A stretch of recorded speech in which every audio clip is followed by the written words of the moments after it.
Africa is a dangerous place. There's many animals out here that have had to adapt and develop various ways of keeping themselves safe and out of the mouths of hungry predators.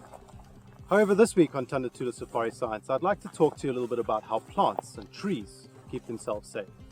And I think you might find it a little bit more interesting than you're thinking.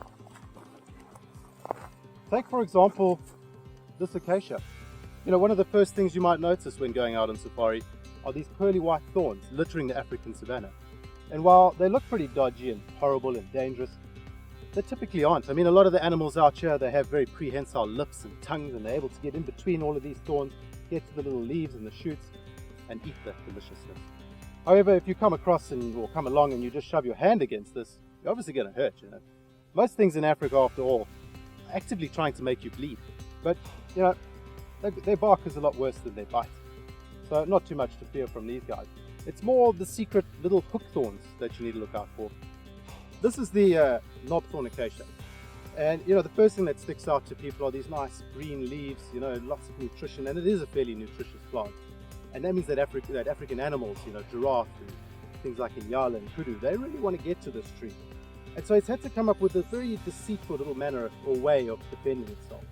And when you get a little bit closer with the camera, you begin to see all these tiny little hook thorns.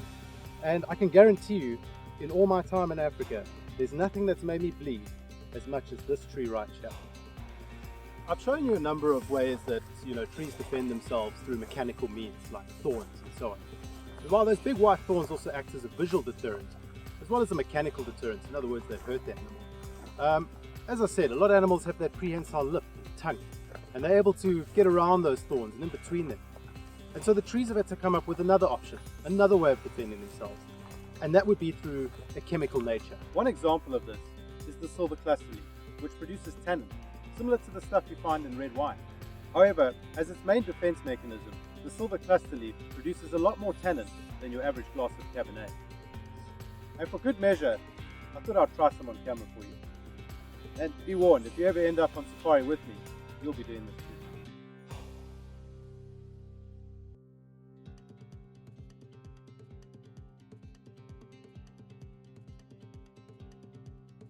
And in a few quick chews,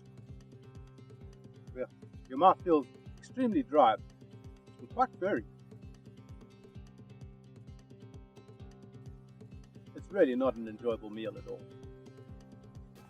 So take this acacia once again, for example. While acacias hold a lot of nutrients, that means that a lot of animals want to consume it on a daily basis. They need to have a further form of defense. Giraffe can get right in between there without any hassles generally, and things like elephants can chew straight through these branches and these thorns. And so, slowly but surely, the trees and the plants have, sort of adapted this chemical way of defending themselves. And it comes through a very clever process known as jasmination. Now that's a fun word to say as well, jasmination. And if you haven't heard of it before, it's essentially the communication between trees.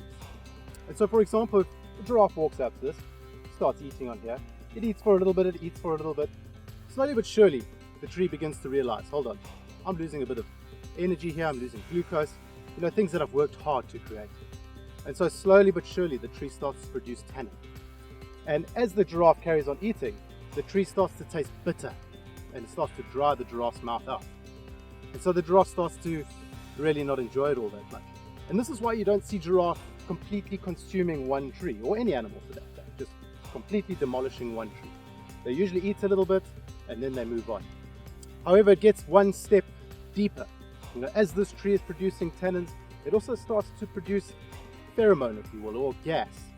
And that slowly seeps downwind. And all the other acacias downwind start to receive that. It's like an email. And as those trees start to get that email, they get the message from their buddy and it says, you better watch out. The impending giraffe doom is upon you. You better start preparing.